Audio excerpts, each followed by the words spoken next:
Assalamualaikum warahmatullahi wabarakatuh. Perkenalkan, nama saya Nengsa Salsabila Mutiarani Putri dengan NPM 22301059. Halo semuanya, di sini saya akan menjelaskan mengenai simulasi sistem pada tugas besar pendahuluan praktikum simulasi sistem. Jadi, apa itu simulasi sistem? Sebelum menjelaskan simulasi sistem, saya akan menjelaskan apa itu sistem. Jadi, sistem adalah sekumpulan objek yang bekerja dan berinteraksi bersama menuju satu akhir yang logis. Atau menurut Blanchard, sistem adalah sekumpulan elemen yang bekerja sama untuk mencapai tujuan yang diharapkan. Kemudian, sistem model merupakan representasi matematis atau konseptual dari sebuah sistem nyata. Kita zoom in.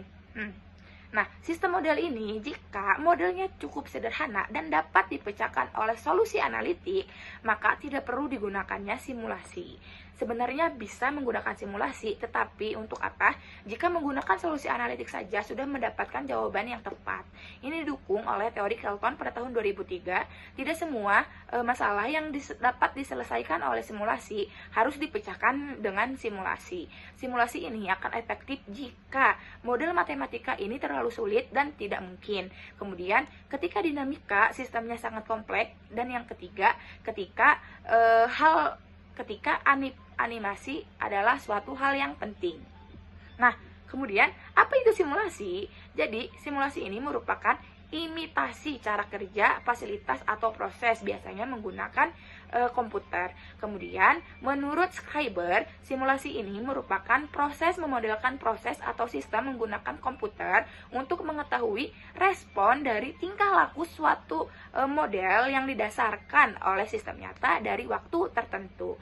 Jadi, kesimpulannya adalah simulasi sistem adalah proses penggunaan model untuk mengetahui atau meniru perilaku dan karakteristik dari sistem nyata untuk dari waktu ke waktu. Nah, kemudian selanjutnya adalah simbol-simbol ini. Simbol-simbol ini merupakan activity diagram. Jadi, apa sih activity diagram itu? Activity diagram yaitu diagram yang dapat memodelkan proses-proses yang terjadi pada suatu sistem. Activity diagram ini hanya dapat dipakai untuk menggambarkan alur kerja atau aktivitas sistem saja. Tujuan dari activity diagram ini adalah untuk menjelaskan urutan aktivitas dalam suatu proses. Kemudian, membantu memahami setiap proses yang ada pada sistem secara keseluruhan. Nah, kemudian selanjutnya saya akan menjelaskan mengenai elemen sistem. Elemen sistem merupakan untuk mendefinisikan suatu entiti mengalami pemrosesan. Nah, elemen-elemen sistem ini bekerja sama dan sangat berhubungan untuk mencapai tujuan tertentu. Nah, hubungan elemen sistem dapat dilihat pada gambar ini. Nah, elemen-elemen sistem itu terdapat entity. Ini ada entity. Kemudian ada activity, resource, dan control. Ada di kolom proses. Kemudian yang terakhir itu ada variabel.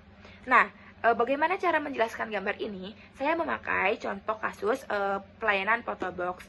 Saya sebagai entity datang untuk melakukan photobox.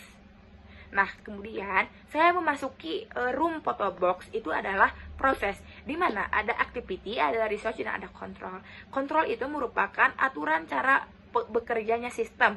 Kemudian ada resource itu adalah si mesin photoboxnya. Kemudian ada activity ini adalah kegiatan baik langsung maupun tidak langsung pada suatu sistem yang dilakukan oleh saya sebagai entity, dan resource yaitu mesin photobox.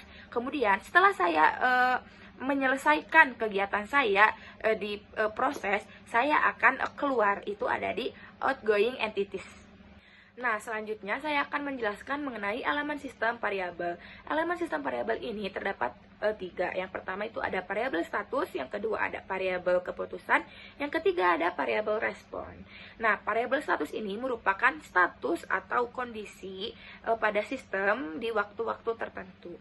Kemudian variabel keputusan adalah yang memberikan keputusan untuk memperbaiki sistem. Nah, kemudian ada variabel respon.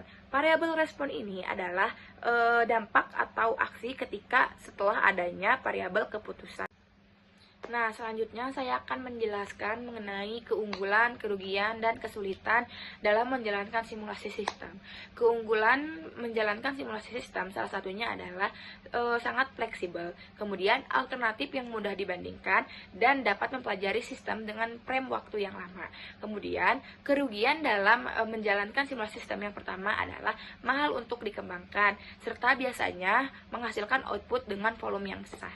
Kemudian, kerugian dari simulasi sistem yang pertama, kegagalan mengidentifikasi tujuan tahap awal dan perancangan, serta analisis eksperimen yang tidak mencukupi. Sekian dari saya, mohon maaf bila banyak kekurangan. Terima kasih, wassalamualaikum warahmatullahi wabarakatuh.